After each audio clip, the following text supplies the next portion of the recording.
Comenzamos el programa 160 de Lectores Promedio. Un gustazo regresar después de un hiatus involuntario de... Sí, esto fue un hiatus forzado por aquí, Sí, Choc, o también conocido como Daniel Clie, Padilla por acá. Porque además necesito explicarle a la gente antes de presentar este programa que estuvimos como 3 programas donde la gente sucedió cualquier tipo de cosa, de verdad.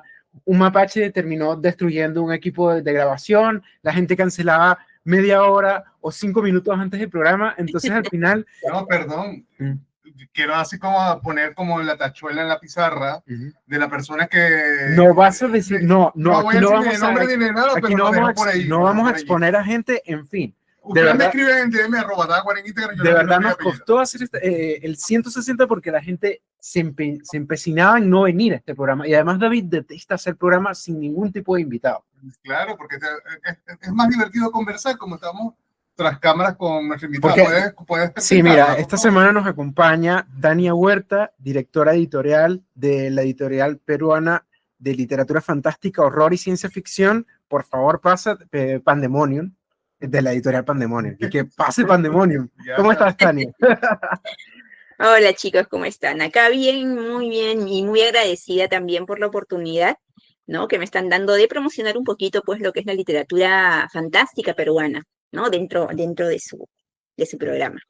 Bienvenida, porque además nosotros en el club de lectura, en la lectura conjunta de lectores, la LC, dice, también tenemos como las últimas, me parece, se me escapa en este momento que estamos grabando y en el momento que ya por lo menos ya hemos tenido la LC que va por la 9ª edición, me parece. Hemos tenido lectura fantástica, ¿sí? No, juraría que no. Bueno, pero no hemos leído literatura fantástica. Que recomendemos a Pandemonium, dice. Por favor, es el momento. Por ahí vamos también. Quiero aprovechar el espacio para agradecer a los que nos acompañaron durante septiembre y agosto, ya que hemos estado como 4 programas sin grabar. Sí, de agosto y septiembre, que fueron desde Medium con... ya se te olvidaron. Era Medium, mira, leímos Medium de Jesús Diamantino. Gracias a Zigzag Editorial por darnos tanto el ejemplar para sortear como para nosotros leerlo. También leímos proyectos Hail Mary, que viene la película por allí, pero bueno, a nadie le gustó y estábamos hablando allí. También, y lo último que leímos, Blue Wells de Francisca Solar, que también... Y también Karen Máximo Raro, pero creo que eso sí se había salido en el último programa. De hecho, se había salido Medium aquí. Sí, también. No, entonces, bueno, pero voy recordando por aquí. Gracias a los que se han unido a nuestras lecturas conjuntas, nuestras sesiones de lecturas conjuntas. Tania, antes de poder comenzar el programa, queremos hablar un poco de lo que hemos visto, hemos escuchado, hemos leído, hemos hablado, o de esas revistas. ¿Todavía existen las revistas? Sí, existen los fanzines todavía, David. No sé si todavía existe, pero queremos comenzar contigo. Por lo menos tú puedes comentarnos algo que te haya sorprendido o que gratamente hayas leído, visto, escuchado, jugado. En la última semana, 2 semanas, incluso mes. Recientemente, que hayas visto todo eso y que tú digas, oye, lo quiero recomendar y voy a aprovechar este espacio para hacerlo. Porque la gente ya tiene como 3 minutos escuchando a David si están escuchando esto en Spotify, así que quieren escuchar otra voz. Sí. Tania, coméntanos un poco.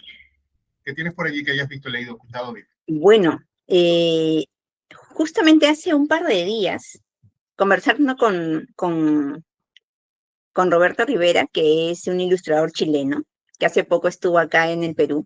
Estuvo presentando Rayapati. En el capítulo anterior lo entrevistamos a él con Michelle. Ya. Él estuvo acá en Lima, seguro les contaron, ¿no? Y justo conversando con él, logramos encontrar un libro que yo estuve buscando hace mucho tiempo, y él lo encontró y me lo pudo enviar, que se llama El Necrófilo, de Gabriel Whitney. Y es un libro que... Estoy muy emocionada porque al fin pude leerlo, ¿no? Recomendarlo, sí, para la gente que le guste el tipo de literatura muy perturbadora, súper perturbadora. ¿Ya? A mí me gustan personalmente ese tipo de libros que te hacen saltar, no de terror, sino más bien de repugnancia tal vez, ¿no? Porque es un libro que, desde su título, El Necrófilo, ¿no?, es de lo que se trata, ¿no? Es como un diario de un hombre, pues, que disfruta este tipo de relaciones, ¿no? Con gente con gente muy fría, ¿no? Y describe pues las sensaciones con diferentes tipos de cuerpos, ¿no? No solamente de mujeres o de adultos, ¿no? Sino todo tipo de cuerpos. Y es un libro muy explícito, ¿no? Literatura de horror totalmente, ¿no? No de terror, sino de horror, que es diferente. Entonces, para los que gusten de ese tipo de lecturas, El necrófilo de Gabrielle Whitnott, que es canadiense, es muy bueno, no los va a decepcionar, El necrófilo. Me parece incluso que el autor yo lo habían recomendado aquí en Lectores Promedio. Daniel, recuérdame si puede... Gabriel, es mujer. No, no me suena, pero ya acabo de agregarlo ya a Buscalibres y el Wishlist. Lo necesito pronto. Te lo juro, mira, voy a buscarlo en cualquier momento, pero te lo juro que en este programa ya lo habían recomendado. No. Por lo menos el nombre, te lo juro que lo tengo anotado. Por ahí, te lo juro que lo tengo. Ajá, ya. Está bien, entonces. Voy a estar con la paz. Yo, por lo menos, de mi parte, puedo comentar que simplemente vi una serie, además de leer los libros de lectura conjunta. Mentira, desde el último programa no habías comentado que fuiste a un avant premiere, a ver, o si habías dicho eso en este Claro, programa. de Long Walk. Entonces, claro sí. que se lo comenté, pero fui a otro. De Long Walk. No fui a otro. Okay. Es tu sueño. Sí, ojalá. Si estás escuchando este programa, por favor, patrocinen a David. Estoy esperando en octubre para ver a cuál voy. Pero me puse a ver, porque además me sale esta cosa en TikTok, esta serie que se llama Platform 7. ¿Y qué tal? Tengo varios comentarios. Bueno, pero la premisa es interesante. Es una chica que ella está como merodeando en una plataforma, las 7 de la estación. Y claro, en algún punto, o en los primeros minutos, nos damos cuenta de que ella está muerta, se murió en algún punto, pero está desmemoriada. Entonces, claro, en el transcurso de cómo ella va recordando todo, o por lo menos cómo va ella adquiriendo los recuerdos, se van añadiendo personajes, digamos, como al entorno. Por lo menos alguien se suicida en el programa, en la serie. En la plataforma. Y también resulta que está en parte involucrada en sus recuerdos y además pasa un año, además desde el momento que ella murió, y también la gente lo comienza a visitar como para honrarla a ella, la muerte, y ahí se va desbloqueando varios accesos. La serie es súper corta, es de la BBC. Pero es buena o mala, David. Eso es lo que voy. Dura 4, pero a mí me parece que hubiese sido realmente una película de 90 minutos. Ya. Hubiese sido, hay partes que le sobran, honestamente. Y el final es como medio perezoso. Es como, yo hago una de estas de Letterboxd, hice la comparativa con la película Ghost, de 1990. Sí, sí.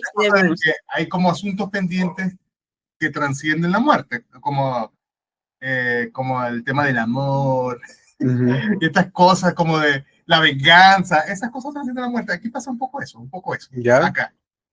Hay otra película de los 90s también que se llama, ¿cómo se llama? Línea de muerte. No sé si la han visto. Recuérdame la premisa porque tengo varias así. Miren, hay dos, hay un remake, pero el remake no lo vean. Vean de frente la de los 90.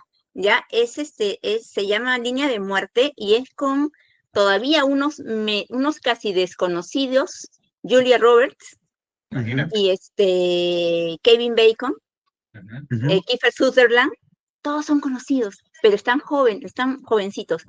Y esta película también se trata de eso, de asuntos pendientes después de la muerte, pero es un grupo de estudiantes de medicina que se empiezan a preguntar si existe una vida después de la muerte o algo después de la muerte. Y como son estudiantes de medicina, lo que hacen ellos es matarse a propósito en una, claro, todo, todo completamente preparado, porque ellos van a resucitarse. O sea, se dejan morir o matan a alguien por un minuto o menos, por segundos, la primera vez, por 30 segundos, y después lo resucitan. Y le dicen, ¿qué viste? ¿No? Y sí, cada uno de ellos... Disculpa, Tania, pero sí la recuerdo. Sí, pero la de los 90, ¿no? Porque el remake nada que ver. El remake, por lo que vi, es del 2007, por lo que vi. En inglés se llama Flatliners, creo. Línea mortal al límite. Línea mortal, sí. No, pero ven la de los 90. La de los 90 es muy buena. Es muy buena. Pero toca ese tema. Yo me acuerdo que cuando la vi hace mucho tiempo, cuando salí, me quedé pensando en qué cosa malo había hecho que tenía que pedir perdón antes de morirme. Porque te deja ese mensaje, pide perdón por lo que hiciste, porque si no te vas a morir y te va a atormentar por toda la eternidad. Una película así que tú recuerdes que recomendarías en este momento.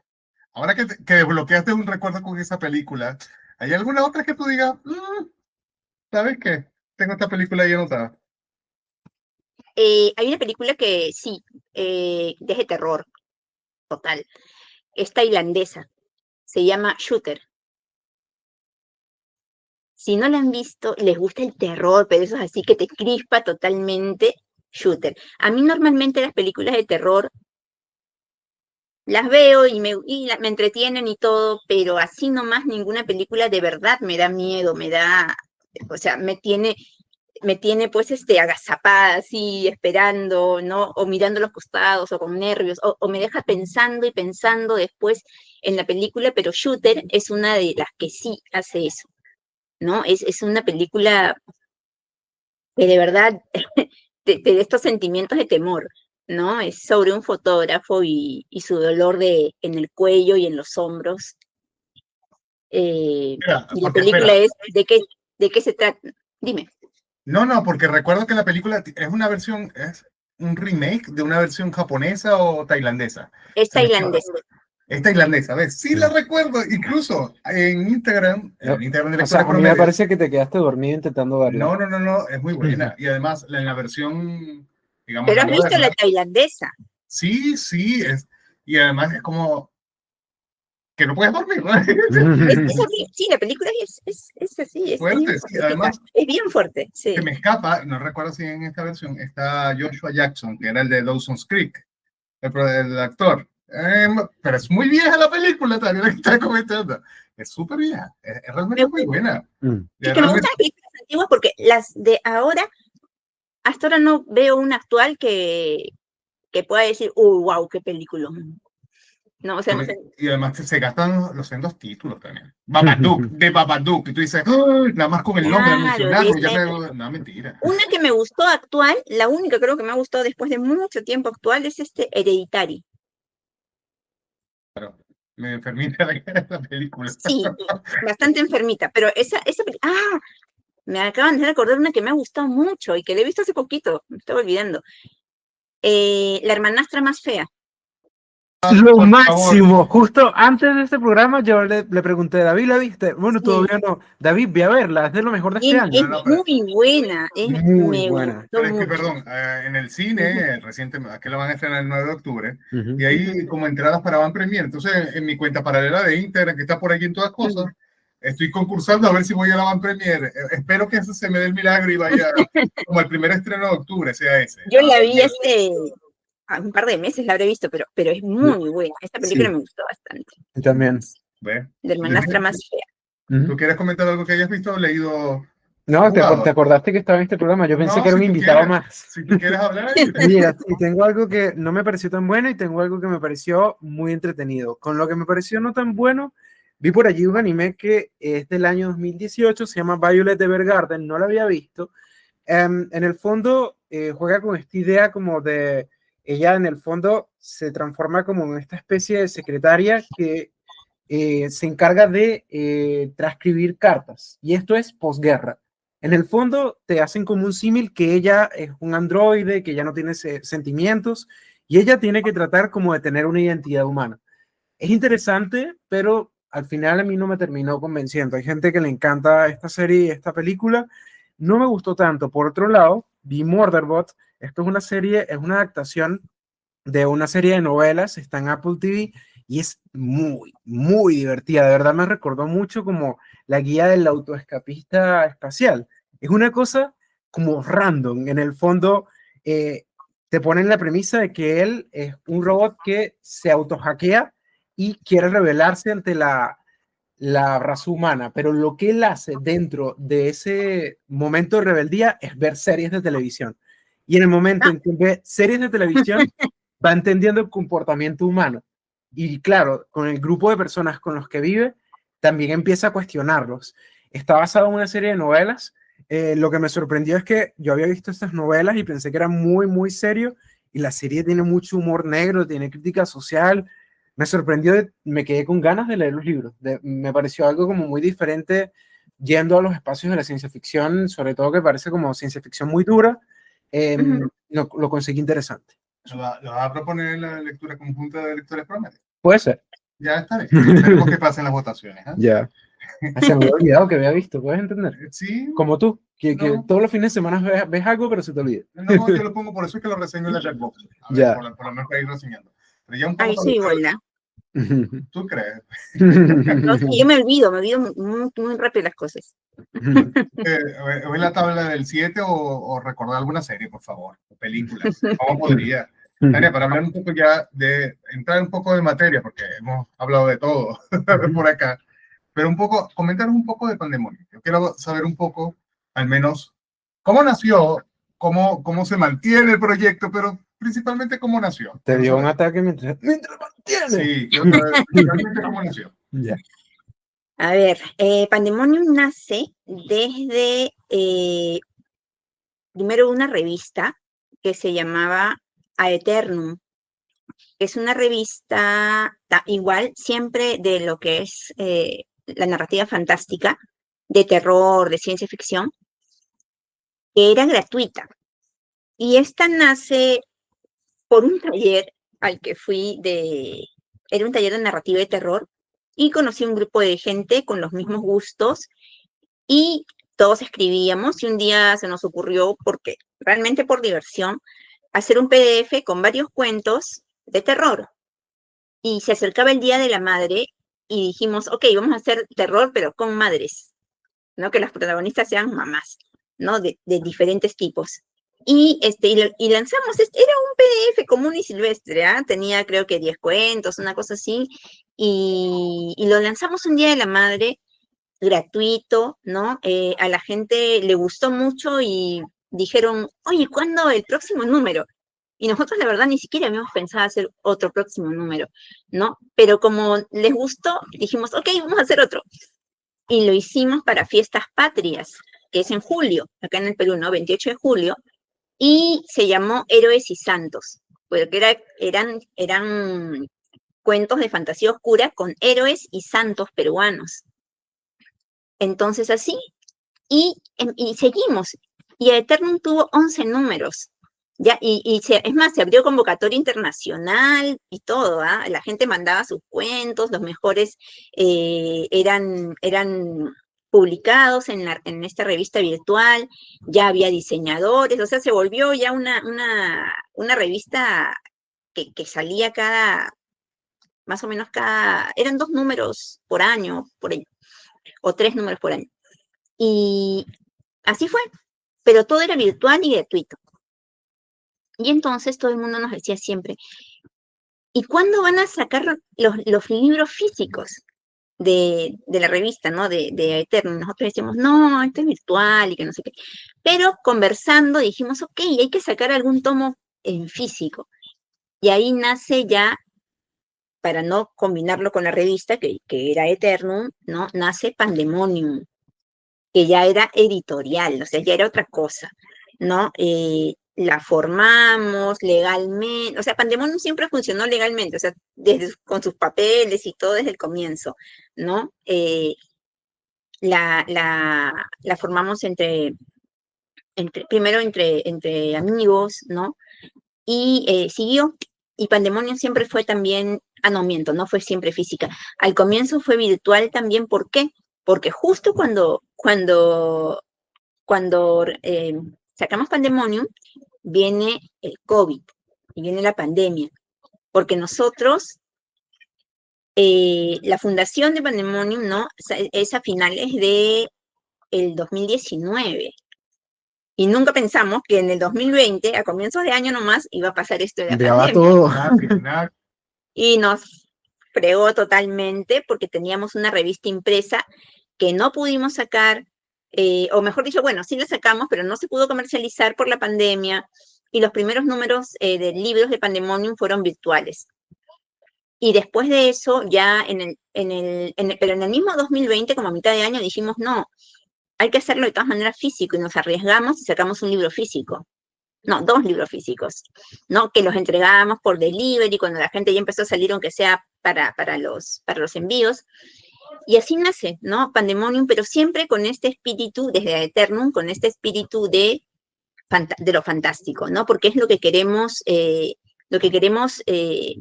lo valoren nuevamente, especialmente acá en el Perú, que es un país eminentemente fantástico, ¿no? Es mágico desde las leyendas de fundación inca, pre-inca. Es más, supongo que no lo conocen, pero en la cultura moche, en la cultura mochica, que es una cultura anterior a los incas, ya muy anterior, más de 1000 años antes, ya, ellos no tenían escritura, pero tenían los huacos, ¿no? Las cerámicas, donde pintaban, ¿no? Dibujaban, pintaban.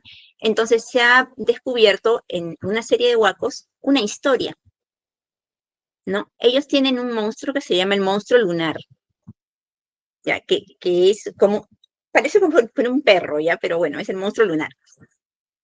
Y hay una historia que se llama la revolución de los objetos. Este monstruo lunar, por una serie de cosas que le hacen, manda una maldición a los pobladores moche y hace que todos los objetos, o sea, sus armas o los objetos con los que trabajan, se rebelen, o sea, toman vida y se rebelan ante sus dueños. O sea, es una historia de ciencia ficción. Ya. Y miren cuántos años tiene esa historia. O sea, tenemos ciencia ficción desde antes de los incas, ¿no? En la cultura moche. Y eso lo pueden ver porque, graciosamente, hay un corto ruso que es sobre esa leyenda moche. Y se llama, la pueden encontrar en YouTube, La rebelión de los objetos. ¿Ya? Pero la iconografía es mochica. Bueno, entonces desde ahí ya el Perú es muy mágico y tenemos mucha narrativa fantástica que lamentablemente se dejó por mucho tiempo de lado, especialmente en los colegios, en las universidades, etcétera. No se lee narrativa fantástica, ¿no? Salvo uno que otro cuentito que tal vez te pudieran dar en el colegio. Entonces hay que revalorar este tipo de narrativa acá en el Perú, ¿no? Hacemos también rescates literarios, ¿eh? Hacemos rescates de libros que no se volvieron a publicar, ¿no? Desde el siglo XIX, pero que también son fantásticos, ¿no? Entonces también estamos en busca siempre de eso y, por supuesto, también de los autores contemporáneos, ¿no? Siempre esperando un cierto nivel. No publicamos a todos los que nos mandan.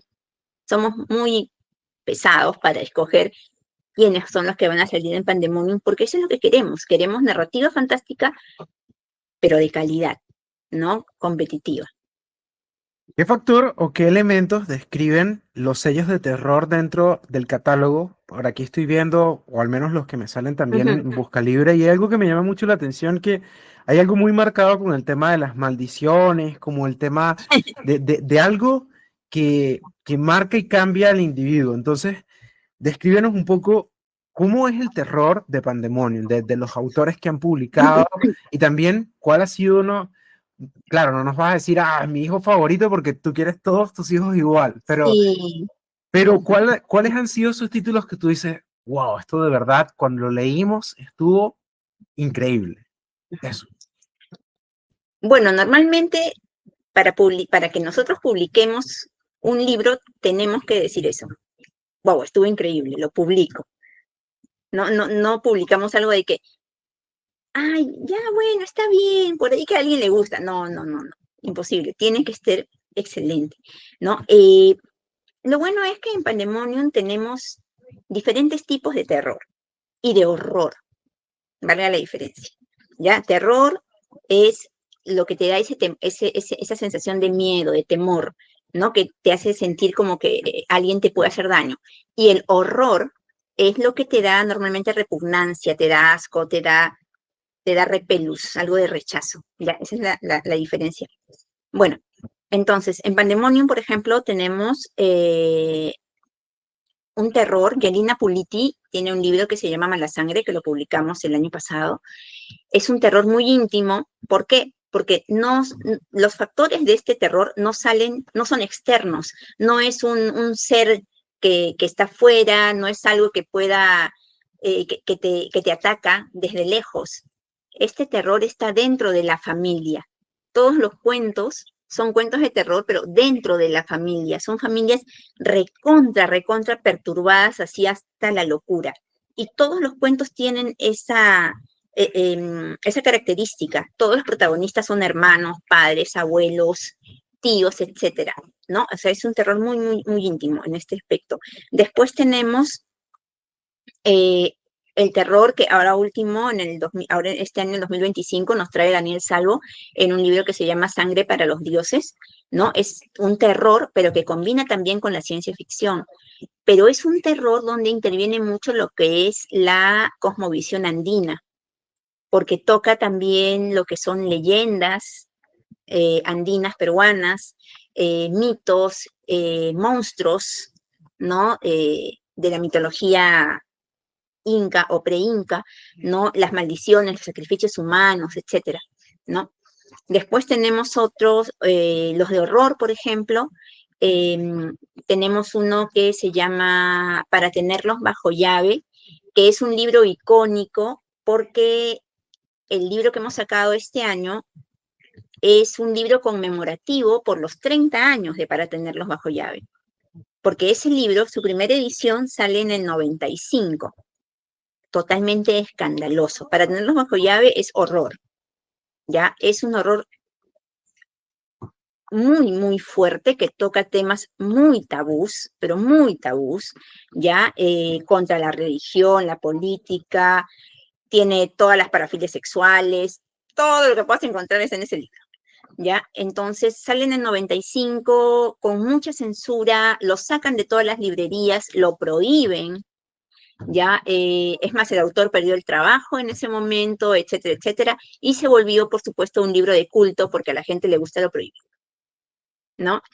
En vez de la prohibición, en vez de hacer que no lo lean, al contrario, hizo que se agotara el libro, ¿no? Entonces, después de eso tuvo 3 ediciones más, pero siempre la gente lo seguía buscando y buscando porque el libro desaparecía.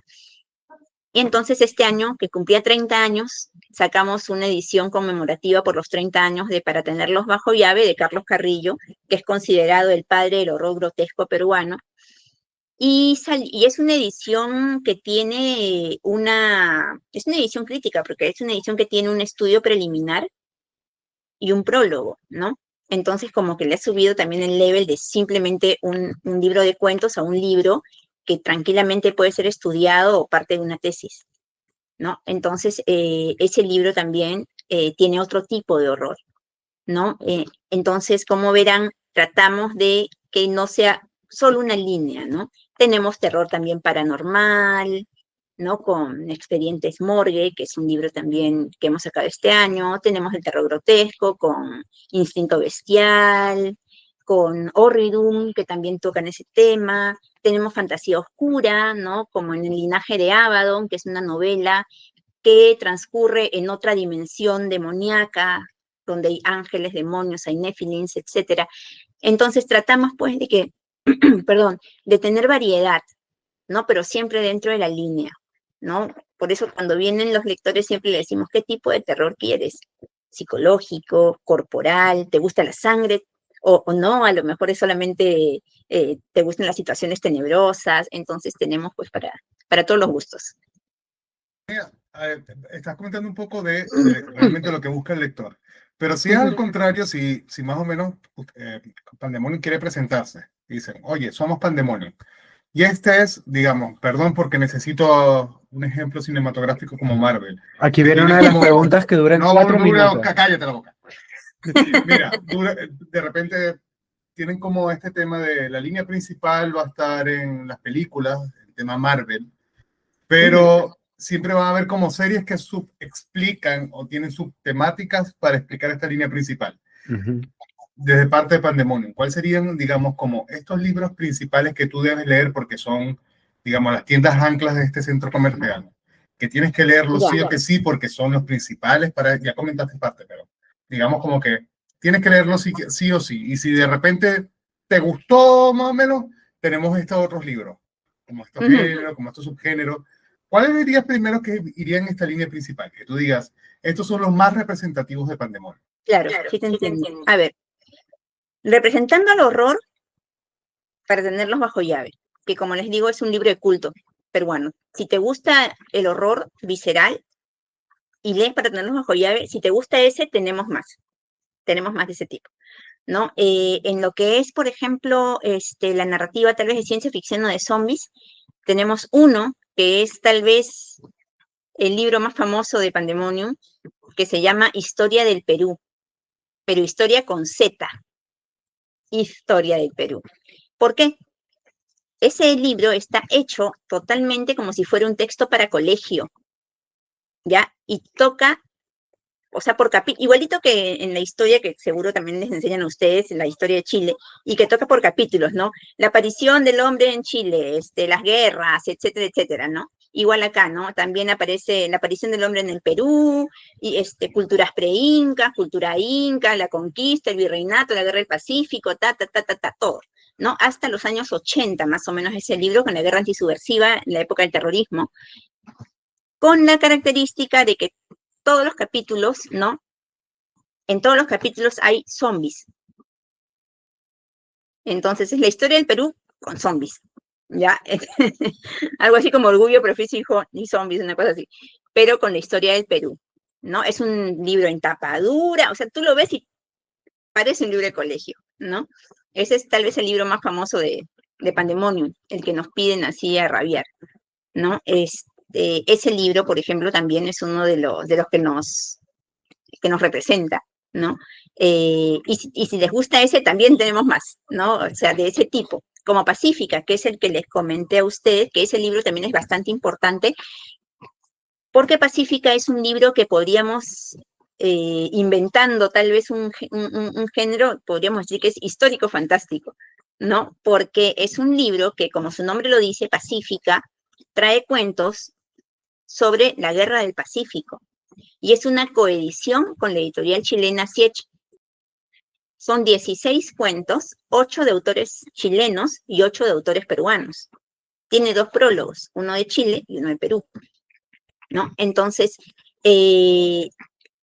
se unen en cuentos que cuentan la verdadera historia, pero con un elemento fantástico, ¿no? Por ejemplo, Andrea Amoson, que es escritora chilena, yo me acuerdo mucho de su cuento, porque es justo sobre lo que fue la batalla en el Morro de Arica, pero en el cuento de ella, durante la batalla, empieza un terremoto, aparentemente un terremoto. Entonces todos los soldados, tanto chilenos como peruanos, detienen la batalla por el movimiento, pero se van dando cuenta de que no es un terremoto normal, sino que el morro mismo se está levantando, porque es un gigante de piedra. ¿Ya? Y bueno, y vayan a comprar el libro para que sepan lo que pasa. ¿No? Y todos estos cuentos son de ese tipo. Entonces, tal vez también eso y horror, ahí tenemos terror. En ciencia ficción, Hipernatura, creo que sería importante que lo leyeran. Hipernatura es un libro que tiene 12 cuentos, son 12 cuentos de ecoficción peruana, que en este caso se tratan de, es ecoficción con plantas autóctonas peruanas y sudamericanas, con los cuales se hacen cuentos futuristas, ¿no? O sea, el conocimiento ancestral sobre las plantas propias nuestras, y que ese conocimiento ancestral sirve para resolver o son partes del problemas de sociedades al futuro. Ese es un libro futurista, ya, ese. Y otro libro también importante en el catálogo es Contigüidad de los cadáveres. Nuestro primer rescate literario es un libro que tiene cuentos de finales del siglo XIX y principios del siglo XX, peruanos, fantásticos.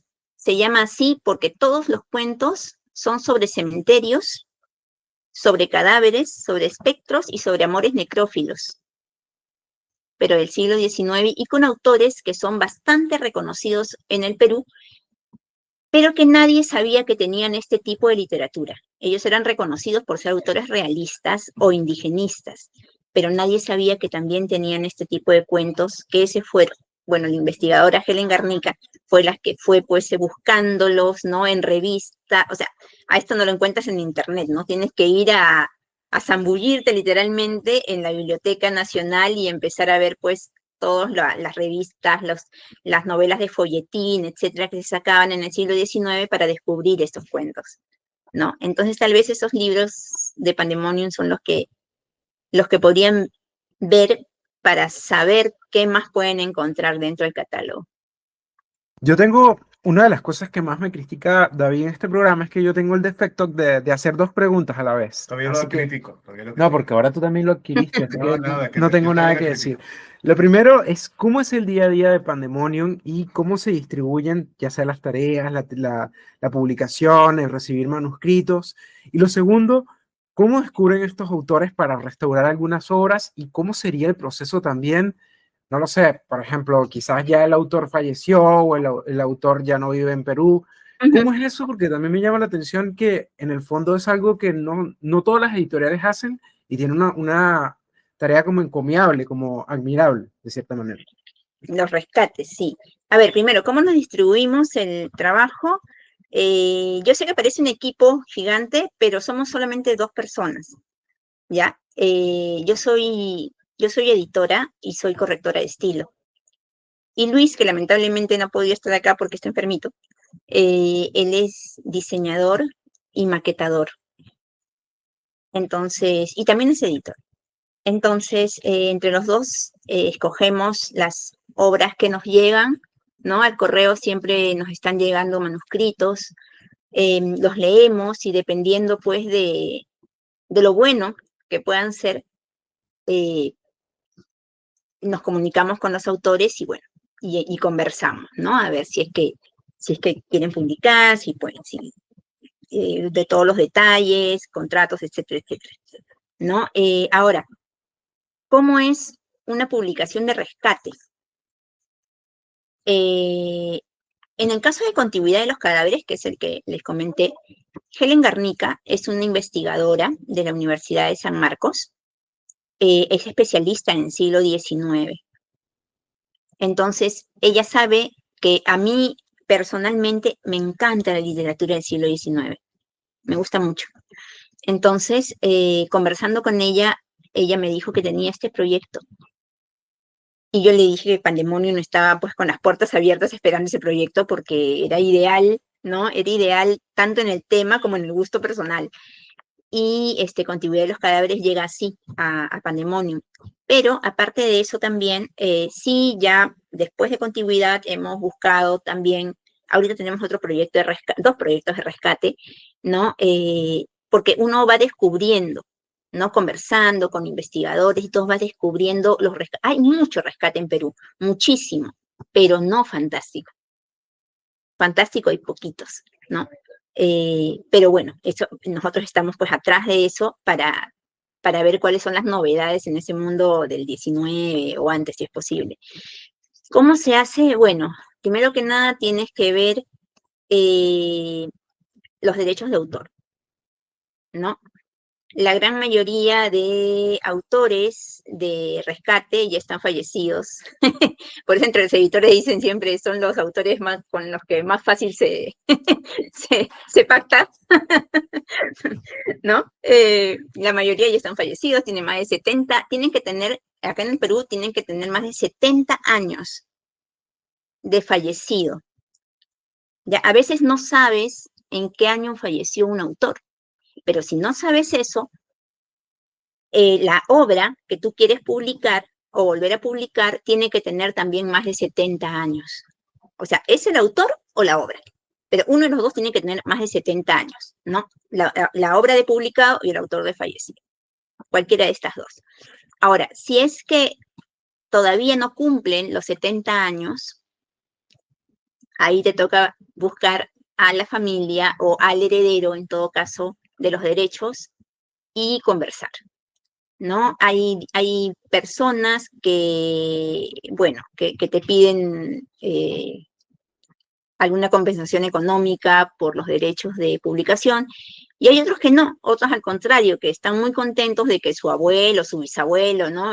Vuelva a salir publicado y simplemente te dan el permiso fácil, ¿no? Entonces ahí ya no hay problema, ¿no? Pero hemos tenido casos también con continuidad, por ejemplo, no pudimos sacar un cuento que nos gustaba mucho a Helen y a nosotros porque nunca nos dieron el permiso, ¿no? El familiar del escritor, lo llamábamos, le hablábamos, le escribíamos y nos decía, sí, tengo que hablar con mis hermanos, y nos puso mil excusas y al último nunca nos dio el permiso. Entonces, lamentablemente, no pudimos sacarlo, así que nos queda esperar que se cumplan los 70 años para poder sacar el cuento, en todo caso, que ya queda pues libre, ¿no? Pero es así, ¿no? O sea, uno tiene que estar viendo, investigando, conversando, buscando, especialmente a mí me gusta buscar en provincia, cuando vamos de viaje, porque vamos a varias ferias en el interior del país, entonces siempre nos reunimos con la gente, los investigadores, y les preguntamos, ¿no? ¿Qué novedades hay? ¿Qué han encontrado últimamente? Es fantástico, ¿no? Y empezamos a ver, ¿no? Ahora, como les digo, tenemos en puertas 2 rescates, uno del norte del país y uno de acá de Lima, en que estamos en todo esto de los papeleos para ver de sacarlo, ¿no? Pero sí, es un trabajo aparte, ¿no? De que simplemente publicar a un autor actual, ¿no?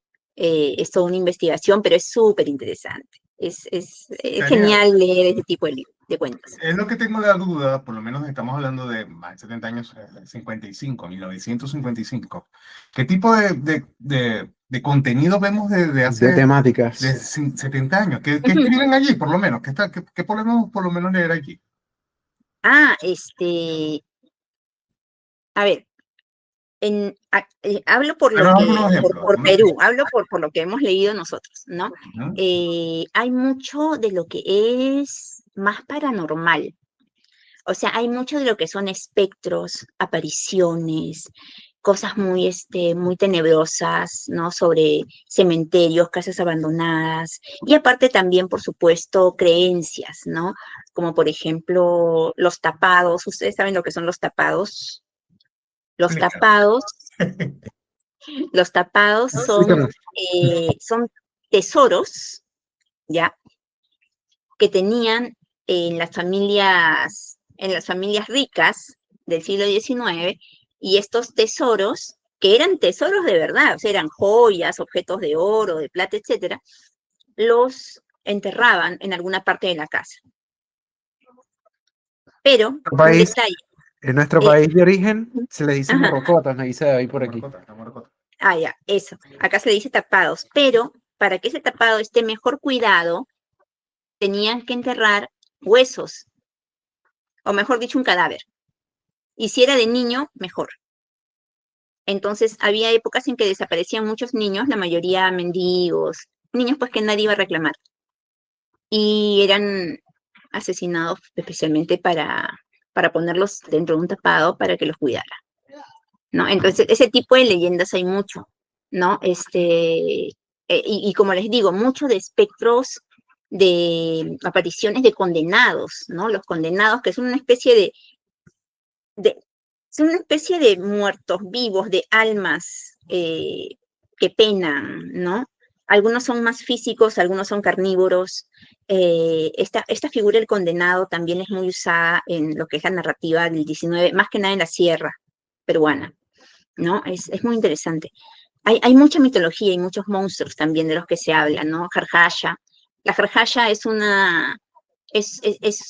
un ser que tiene cuerpo de llama, pero cara de hombre, cara de humano. Y es el monstruo del incesto. Si no cometas incestos porque Jarjaya te va a matar. Qué perturbador. Estoy flipando, de verdad estoy flipando. Tania, Entre otros. Tengo otra pregunta con eso, porque, ¿qué pasa? Estamos hablando de hace más de 70 años, no es lo mismo. Estamos hablando de una Fran Soler que escribe Bluebells del siglo 1830. Claro, y ella es como es como su trabajo de historiadora para ambientarse en ese aspecto, pero estamos hablando de obras que más bien son de esa época. De ese momento. Ajá. Claro, y que además se entiende por sí sola o hay que adaptarlo al contexto como para darle un poco al lector. Por sí sola tú lo puedes entender, por ejemplo. A ver, yo lo entiendo porque a mí me gusta leer siglo XIX. Entonces tengo la costumbre de leerlo. Entonces yo sí lo entiendo. Pero sé también de que hay palabras que tal vez algunas tienen que modernizarse un poquito para que la gente actual lo entienda mejor, ¿no? Pero no todo, o sea, es lo mínimo, al menos por parte de Pandemonium, cuando nosotros editamos y corregimos un libro de rescate, intentamos casi no tocarlo, porque también modernizarlo pierde el espíritu del 19. Y la idea es que te llegue así, ¿no? Con ese espíritu especial, oscuro que tiene en este caso, ¿no? Sí se modifican una que otra palabrita y más que nada lo que en la corrección se hace en lo que es símbolos de puntuación, porque los símbolos de puntuación sí han cambiado, o sea, sí ha cambiado la corrección, ¿no? Y en eso felizmente no afecta realmente lo que es la redacción en sí o el espíritu de la obra, ¿no? En lo que es la puntuación, pero tratamos de dejarlo casi tal cual, ¿no? Con algunas cositas, pues, y algunos arcaísmos, ¿no? Que son palabras que ya no se usan, pero que de todas maneras puedes entender. Aparte que hay otra cosa, ¿no? Que una vez me dijo David Roas, que es un investigador catedrático de la Universidad Autónoma de... Ay, se me fue. Es de España, es en España. Ya es español, es buenísimo. Él me dijo, ¿no?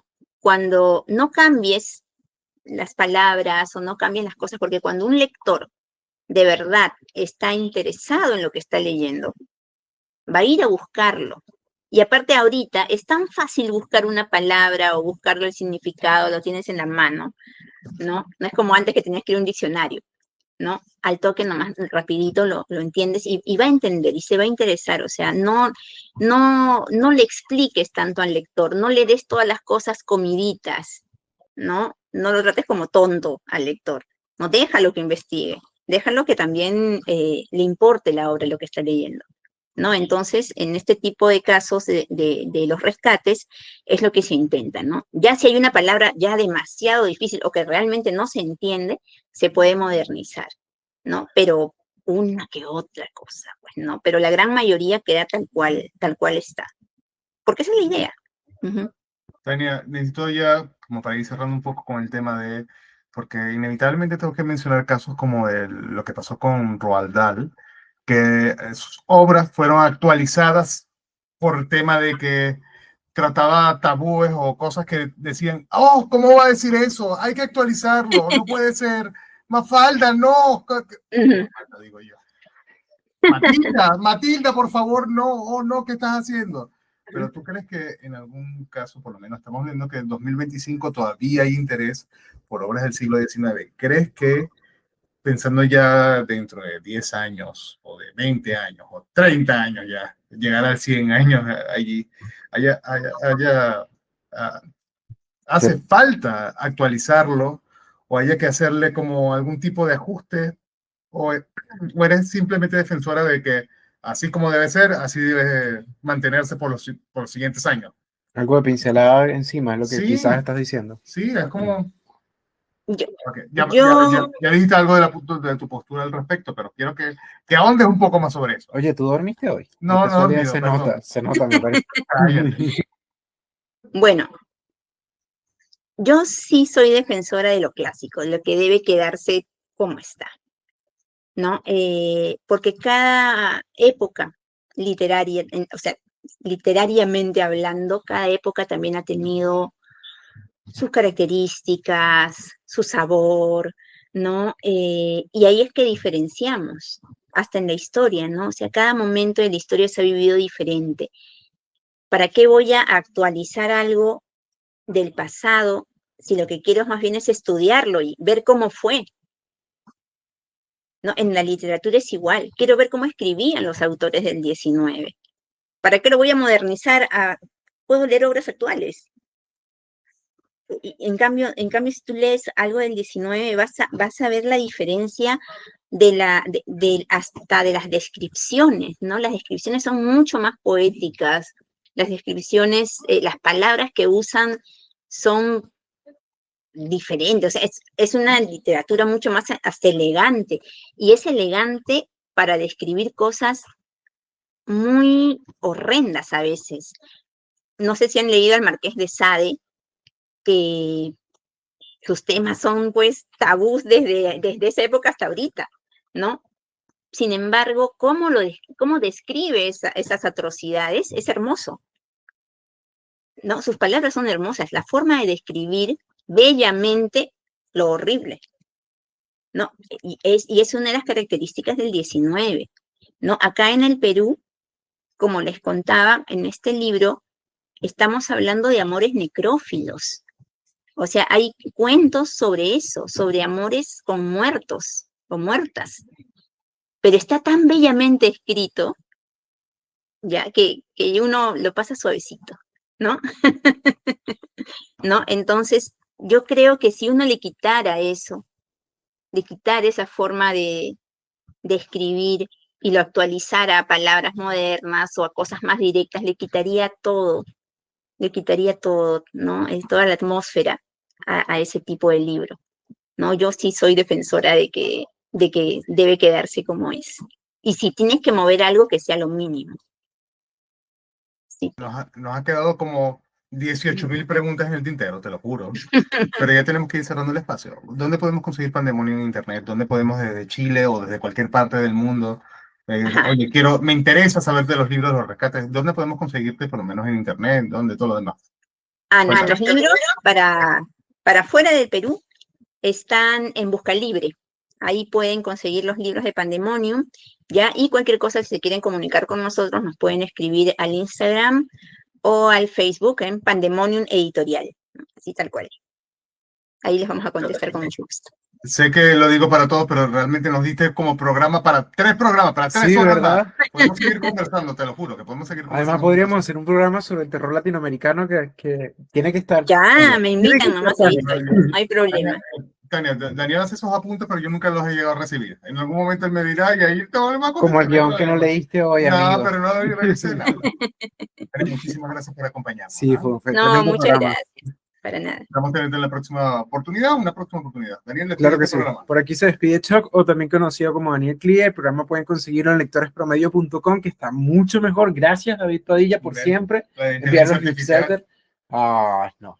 Gracias a todos los que nos han acompañado en las clases de lectura, en la LC. En la lectura conjunta, le dice. Eso. Y además de todo, muchísimas gracias, David Padilla se despide por acá. Chao. Chao.